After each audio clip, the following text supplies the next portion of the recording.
been so tired, so busy the last 6 weeks or so, 6 to 8 weeks, and I'm really tired. I'm working pretty hard and parenting, and yesterday we did this amazing workshop, spiritually immersed like crazy, and so tonight I got into my bath to do my daily practice and kind of stepped into Blaze a little bit, and she said, just relax, there's no downloads tonight, you're just going to bath and feel better and listen to something that you enjoy. And I put on a really beautiful near-death experience, and she said, you're going to learn, that's what you're going to do tonight, but you don't have to do anything else. And it was just such a beautiful story, and it was about a man who fell into the yin before he got kind of pulled out of it into the yang during a near-death experience, and I was just like, oh, speaking to my soul. And then it was about how we're coming out of this control era, we're coming out of this era of intense control the last couple of thousand years, but specifically the last few years, this intense tight control, things are getting tighter and tighter, and we're about to just break through that into the flow. So we're going to go from tight controlled to beautiful expansive sheng. It's coming.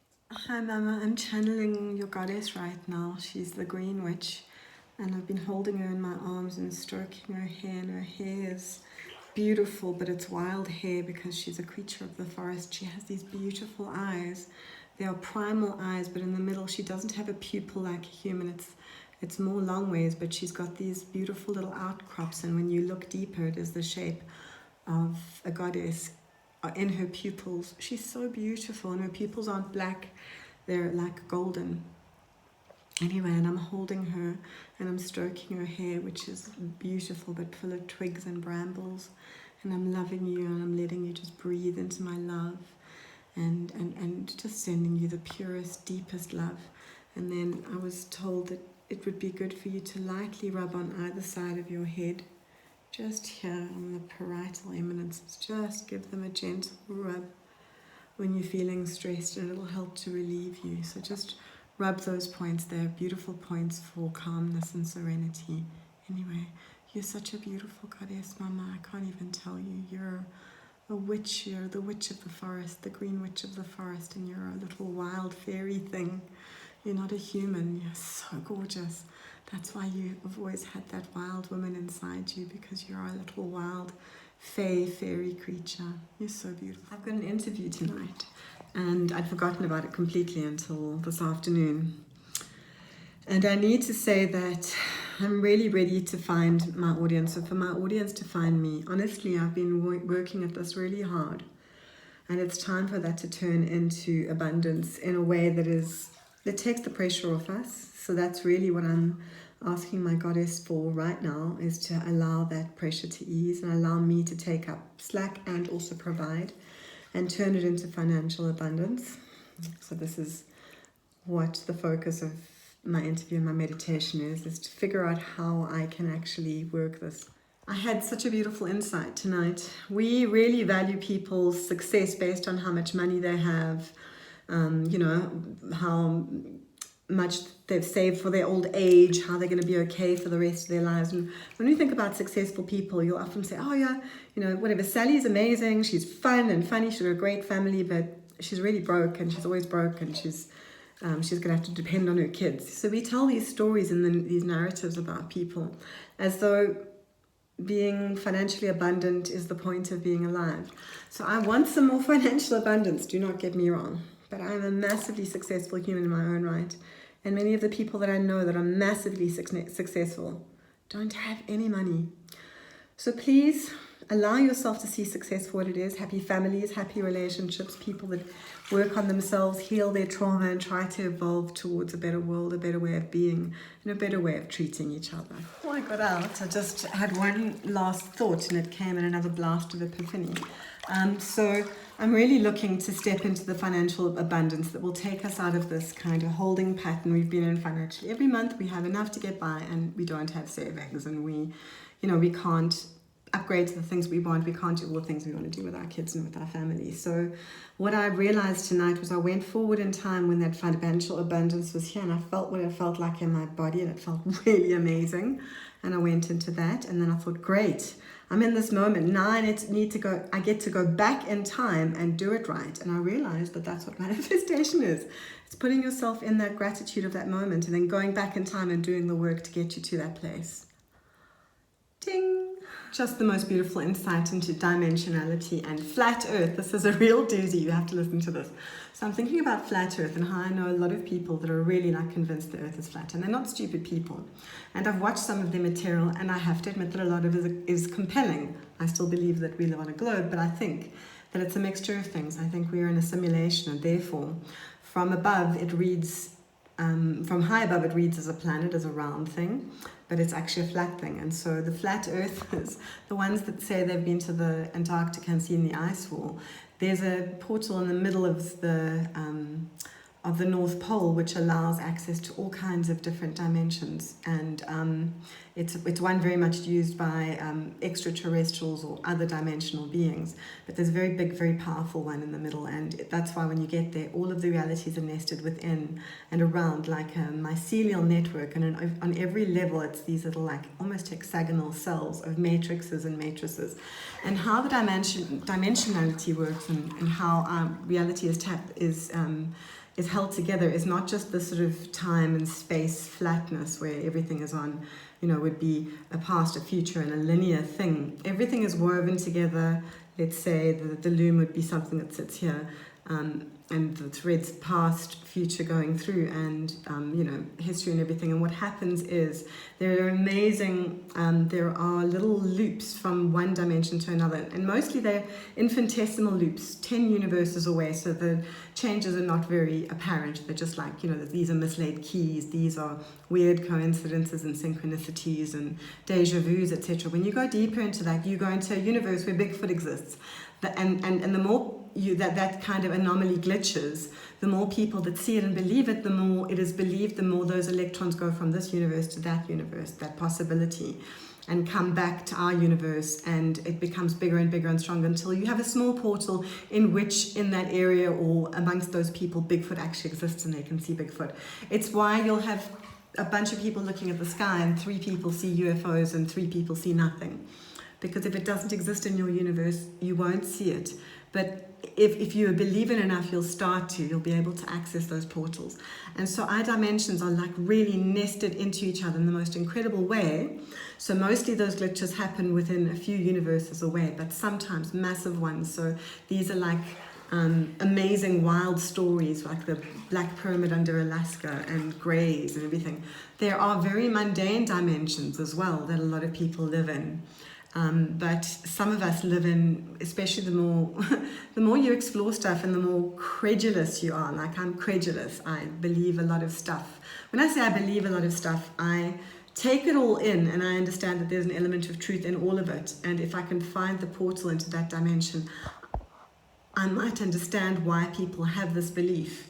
So that's why I watch these things. I mean, like I said, I watch the flat earth stuff, even though I'm not a flat earther, but I understand some of the theories. Anyway, so this is how it all works, because there is a lot of dimensions where the earth is flat, and those people have allowed that reality to exist in theirs, but it might not exist in yours yet. It's cold, so I'm going to have to hurry, but I just had a beautiful insight that I need to start making art about my future, where I want to go and what I want to do, because what I draw will come to life. And I remembered that my favourite show growing up, and one of my favourite songs was that little boy called Simon who drew with chalk and his things came to life. And I have that skill, so I'm going to start drawing my future and drawing the things that I want. And also I got the beautiful insight into, I had a family constellation. So I had a beautiful insight tonight that lymph exits via the epithelial cells, lymph waste. It goes onto the skin and it gets shed off the skin, but it also goes into your lungs and is shed off the epithelium of your lungs. The skin of your lungs sheds, and that's how lymph exits your body. And some of it also exits via other blood cleaning channels as well, because some plasma will go into the circulatory system. But basically it came to me that my lymph issue is a letting go issue. I have swollen ankles and I've been wearing compression socks for about 10 years, and that also it's a metal release that I need to do. I just need to surrogate a metal muscle for lymph and my lymph issues and do a big balance around that. I just completely blown away. Okay, so I have a lymph issue. I've been wearing compression socks for about 10 years. And I've done lots of work on it, and it hasn't fully resolved. It's like a million times better than it was, but it's still not gone. And I know that lymph is about letting go, and obviously if you're swelling up. Tonight I'm in the bath, and I'm thinking about how lymph exits your body, and it exits your body through the skin, through the epithelial cells of your skin. It sheds, but it also sheds off the epithelial lining of your lungs. So you breathe, and when you exhale, you let go of all kinds of things, like mRNA, for example, comes out on your breath. It's shed through the lymph. Anyway, so through the breath. Lymph is a metal system.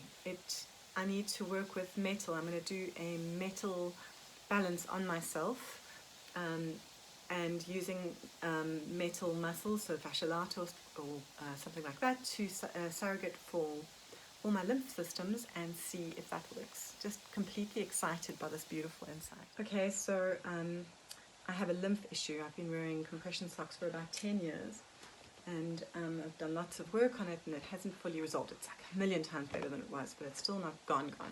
And I know that lymph is about letting go, and obviously if you're swelling up. Tonight I'm in the bath, and I'm thinking about how lymph exits your body, and it exits your body through the skin, through the epithelial cells of your skin. It sheds, but it also sheds off the epithelial lining of your lungs. So you breathe, and when you exhale, you let go of all kinds of things, like mRNA, for example, comes out on your breath. It's shed through the lymph. Anyway, so through the breath. Lymph is a metal system. I need to work with metal. I'm going to do a metal balance on myself, and using metal muscles, so fascia lata or something like that, to surrogate for all my lymph systems and see if that works. Just completely excited by this beautiful insight. Wow, download in the bath. Again, water is such a powerful medium for me. It literally, my ability. I'm now able to see stuff out of the... God, this camera's so dirty. I'm able to see stuff out of the quadruples, pentuples, tentuples, my ability to channel, download, etc. It's amazing how I've moved it from how I was originally getting an orgasm into the bath, and now I'm able to do it outside of the bath, but not to the extent that it happens in the bath, because man, oh man, this stuff is wild. So tonight's download was about contrast and texture, and how the people in our life that give us the most pushback and change us the most, you sign the most intense contracts with those people, precisely because you've got to go into those depths, learn those lessons, understand what it is to have that experience, so that you can judge and change future experiences through that and grow and learn from it. So that texture is there. And when you forgive those situations, those entities, those people, whatever it is, what you need to do is thank them for their contract, thank yourself for having had that contract, and forgive both of you. And those tough situations, that texture is there to actually drive you towards change. And change is how we create and grow. And whenever we don't make change and movement and brave choices and learning in our lives, we stagnate. And in that stagnation, nothing happens until we choose to move, or something happens that forces us to move. And so moving and changing is super important to the entire experience. Move and change a lot. I mean, grow, get more passionate, go towards the light is what I'm talking about. Sure. And that is how we're growing the universe. And then our souls, and how the nature of our souls and spirits.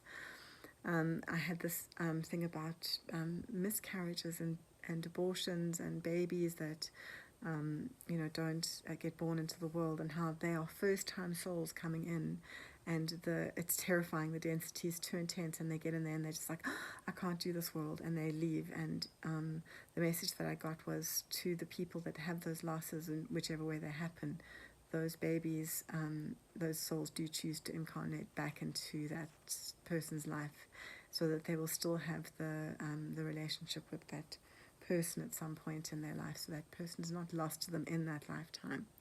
The potential of that person comes back in. Really, really powerful stuff. I mean, there was so much more.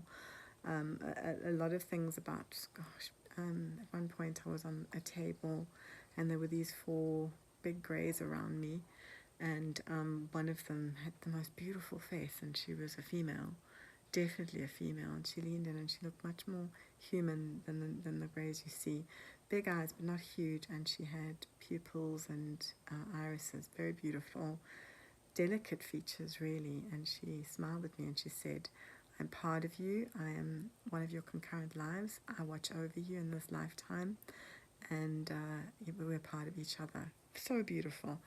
And she says that what happens is every time a soul incarnates again into the world, they come in as that soul, but each lifetime gives them a different experience, because they come with a soul gathering that helps them get through that lifetime, of guides, other lives, concurrent lives, past lives, other entities they call in to help them guide them through that life. So each soul's experience of the lifetime is a slightly different soul because of it, even though you don't, the soul itself doesn't change. And then that you can cross incarnate with other versions of you from concurrent lives. And so this beautiful grey who spoke to me is incarnating at the same time as me.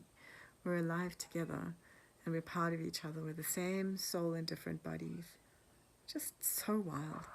Oh, and then there were these amazing eyeballs taking me on journeys. There was a dragon's eye. There was Mammy's eye, Anunnaki goddess Mammy. I saw her eye. So really, really wild experience. There was so much more. So the way the chakras run are root, sacrum, solar plexus, heart, throat, brow, crown, and then there's a chakra 8 is just above the head. It's chakra 8, just above the head. And then chakra 9 is also chakra 0, and it is here, just below root. And it is 0, and it is also 9, because when we count from 1 up. We don't count from 0 up. So actually, if you count from 0 up, 9 is 10, 8 is 9. This is a sacred math, sacred geometry. It's something to do with the way it twists. That's why it's 8 and then 9 and 0 at the same place. And also 9 and 0 in the yin, yang, 9 and 0. Oh my gosh. That's why everything is chiral. That's why everything spirals, circles back and is chiral. It circles back into the body and then circles up the kundalini and all the way top to the cosmos into 8. But then 9 is a step above that, and it's also the step back into the body. It's 9 is 0.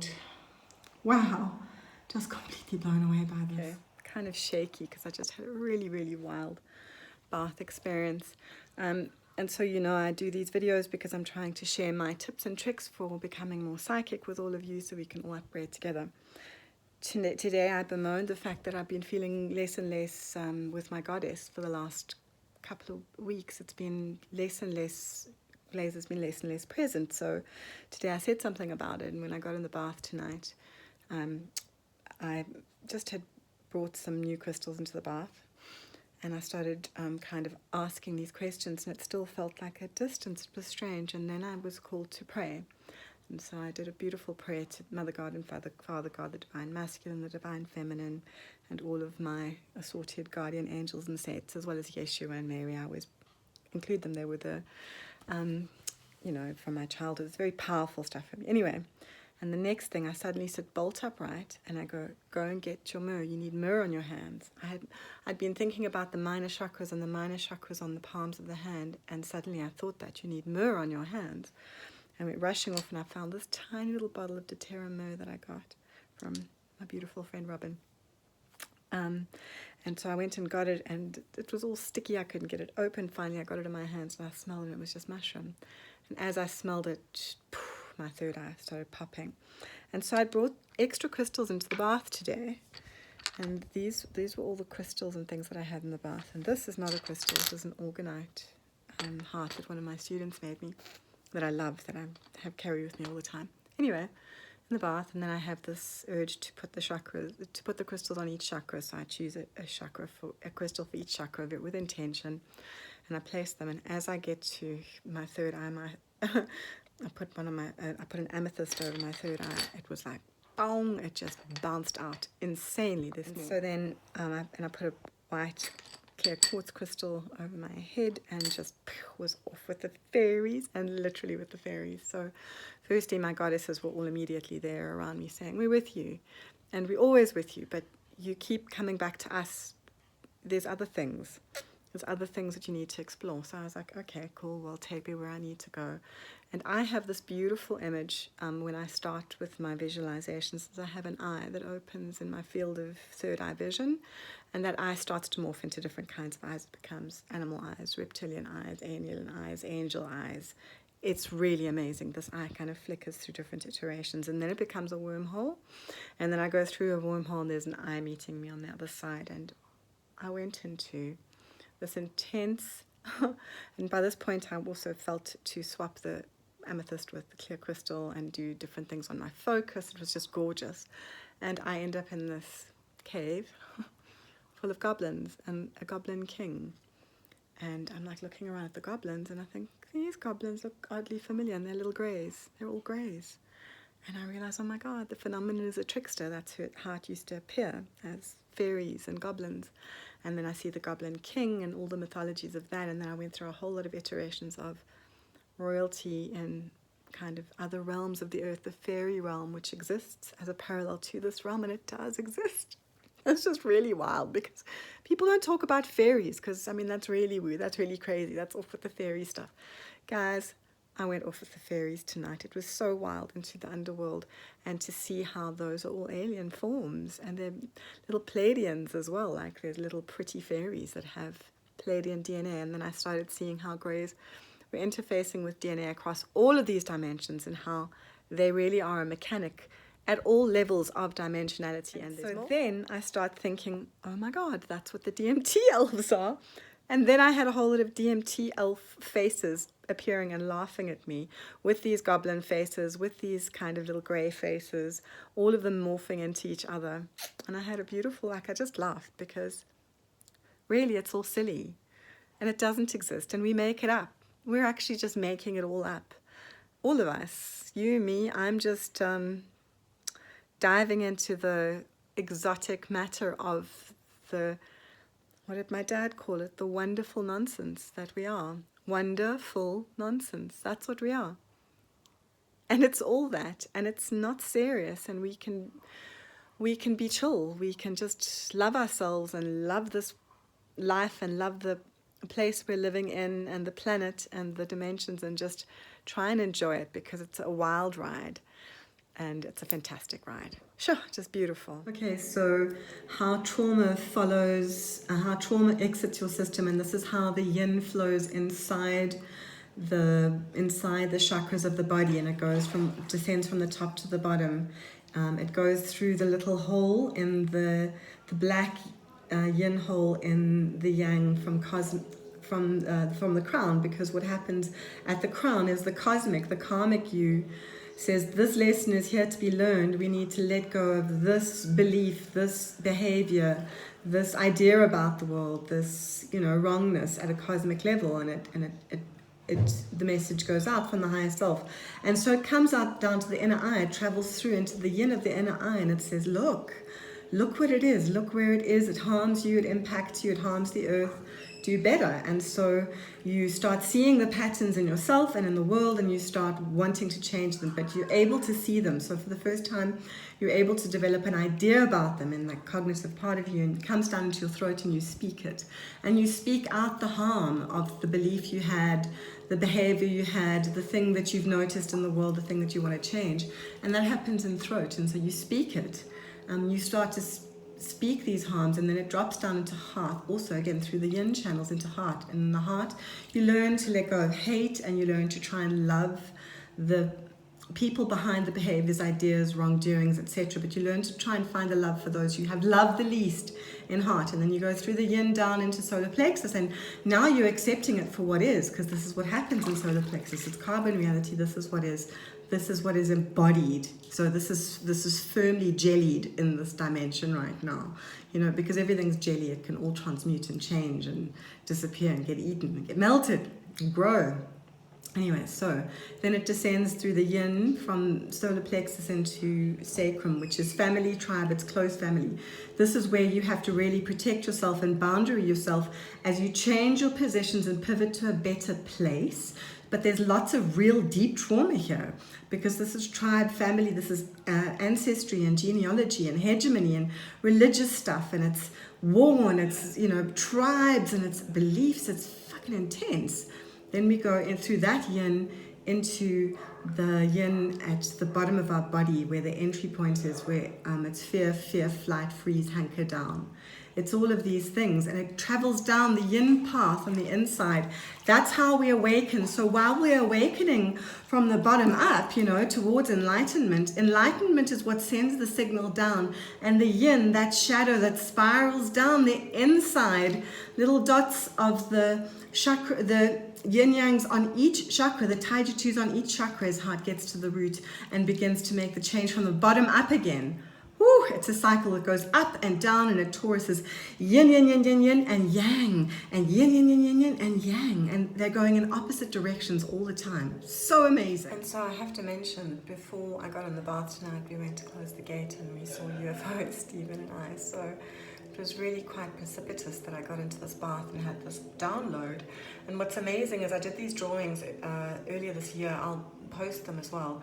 And the drawings, I didn't understand why they were going down the middle of the yin-yang chakra spiral that I'd drawn. And now I've gotten the download that goes along with that. It's the shadow stuff that we have to do. And tonight, I came into the bath and Steve said, "Don't you want to put your little torch on?" And I said, no, I don't need the red light tonight. I don't need light. I actually want to be in the semi-darkness. I need the darkness tonight. I've been listening to this incredible guy, I can't remember his name, but he speaks about shadow work, and he goes on shadow retreats for up to 30 days. He's just been on Next Level Soul. And I really thought about how much I want to do that, do shadow. And I spoke to Steve today and I said, when we have land, we're going to make earth boxes for people to go in and ground. We're going to make little nests inside them so you can lie inside the earth. And you're going to really just ground yourself in the void. I mean, it's going to take a lot of courage for me, claustrophobic me, to do that, but I'm dying to. Well, I'm not. I'm living to. But I'm also dying to. Oh, so cool. The yin is so there's an inner cycle of chakral chi, which goes inner cycle. It's a smaller cycle. There's the massive torus that we use, where we shunt the energy up, like we do up the main yin and yang, central and governing meridians of the body. We always shunt upwards and come back down to the root. But there's a smaller yin cycle that happens on the inside of the chakra.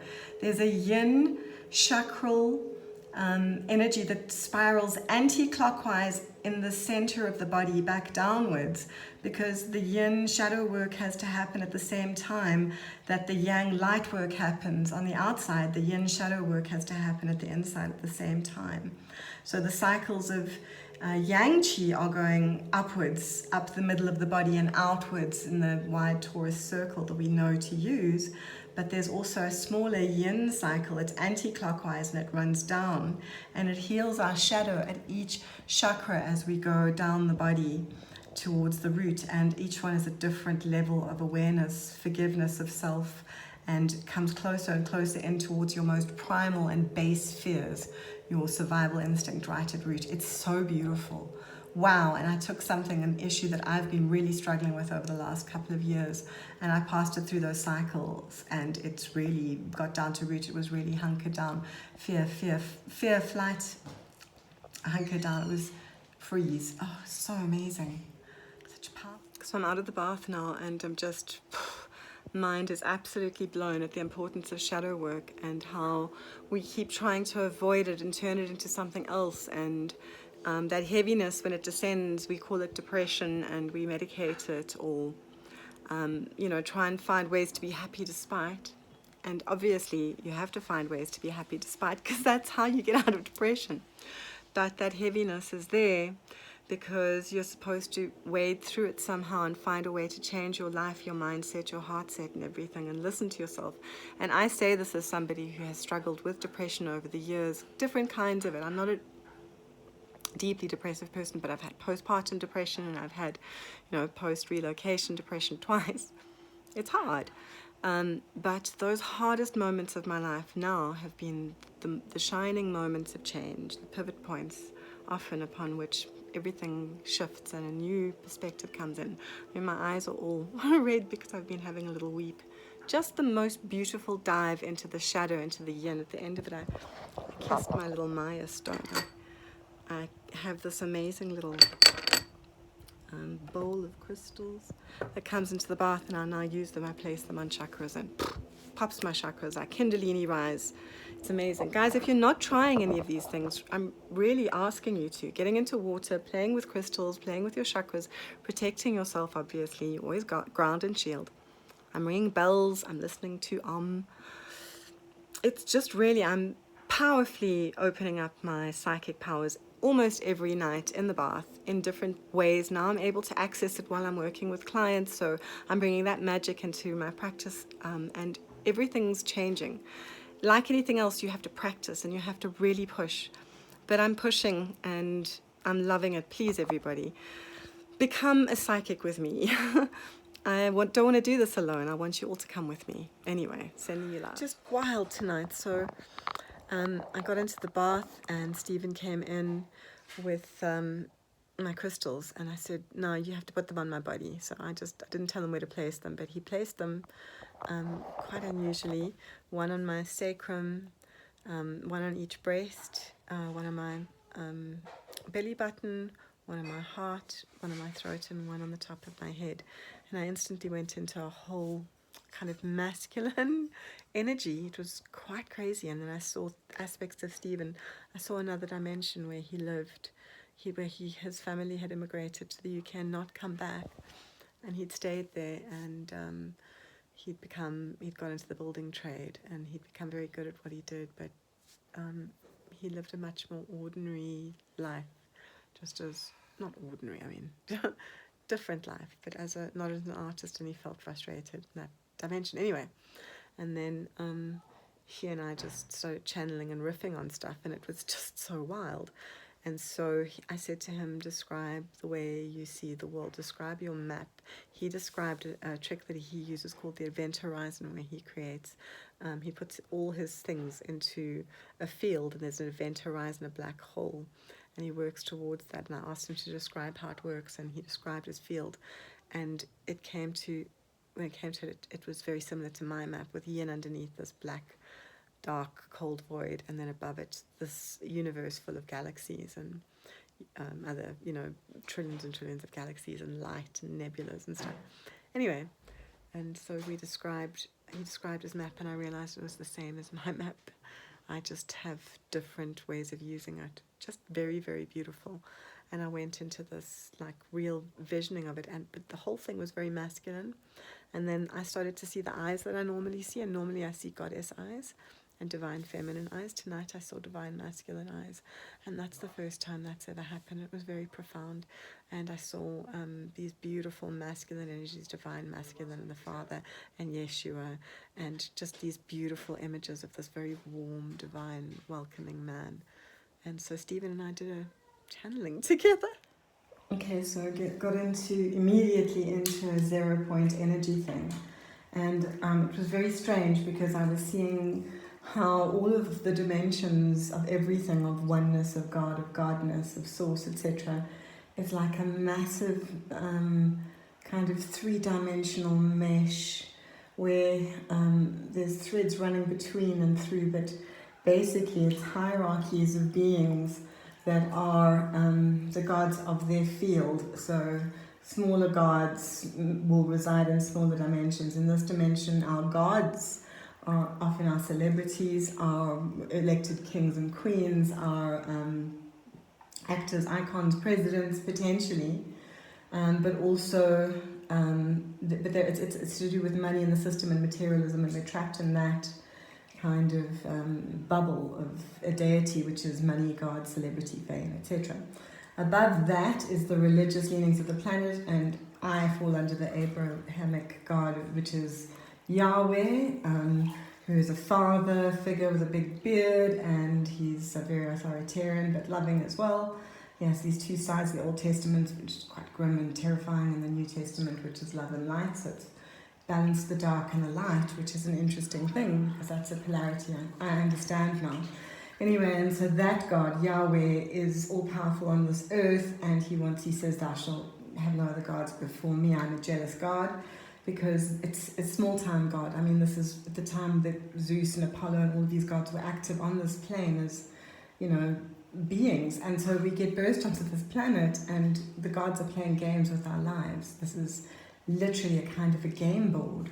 So that's why the matrix and the computer technology makes sense. Okay, so, and then I got this image of the overgarden source and the overgarden source and the overgarden source, and it just kept expanding and expanding, and I realized that that's the Mandelbrot fractal that perpetually unfolds. It never stops. It will keep seeking and keep seeking and keep seeking. And I saw God at the head of it, my God, my Abrahamic God, which is a symbol with a man with a finger out with a beard. But and then it was quite comical, because it was like, haha, you actually know that there's a divine feminine here too. But yes, so that was part of it. But just completely always forging ahead, always in syntropy, always in syntropy and growth. Thank you, Matt, for that word, by the way. So because God, the original God, the OG, the source, it is always at the edge of syntropy, creating on the tip of his finger, let's say, God's finger is creating this matter from nothing, these energies of nothing, and learning all the time and growing exponentially in every single second from the trillions upon quadrillions of experiences that are being uploaded right now in real time, because everything happens now. So God is growing massively. It's this massive exhalation, this yang that's happening, actually it's a yang. It's a growth, so it is yang. But it's a growth within a finite space, because it has to be, because at some point the universe stops breathing out, stops this syntropy cycle and begins an entropy cycle and breathes down again. Within that are many little breaths, I think. There might be little breaths, or little back and little forwards. I don't know. It's not clear to me, but that's where 0 point energy sits. And so 0 point energy is something that we cannot prove with maths, and we cannot rationalize with our logical minds. It's something we can't science around, maths around, we can't physics around. It is immutable and understandable and simple, and is belief. And what we do is we believe, and we know that our consciousness will manifest what we believe in the most. So we manifest this energy. We actually manifest it out of the ether. It comes through thought, through a kind of sucking in of. And we're learning to harvest this energy all the time. By becoming more spiritual, you're starting to suck in this incredible etheric, telepathic consciousness energy, because we're really getting close to where that breath is going to potentially end and suck back again. And what happens there is you get shot through the black hole into the mirror universe again. And we're coming there. We're on the cusp of it. That's what came in for me now. But also that things are changing in every second, and so it's a cross between everything is here for a reason, everything happens for a reason, and pre-destiny stuff, and chaos and free will on the other side, and that tension. So it's this opposites attract, it's the North Pole, South Pole thing again. So our high selves and our goddesses are different. It's a different thing. Our goddess comes into this life to have with you, and she isn't your soul, and she isn't your higher self. She's your goddess. It is different somehow. But what she is she's a mirror version of you in the immortal realm, in the god and goddess realm. She is your avatar. And whatever game you're playing on earth, she's playing up there in that realm too. So she hopped into my bath with me. I said, let's have some fun. She said, right, let's go to battle. And I was like, no, I don't want to go to battle. What are you doing? And she strapped me into armor, and we got on a horse and we went riding off into battle. But we went to the Battle of the Gods, which happens on plains that are kind of mystical. They don't look quite real. And you don't see any of the gore, you just see the brave gods fighting each other, and they can't hurt each other because they're in the immortal realm. So it's just a pitting of skills against each other.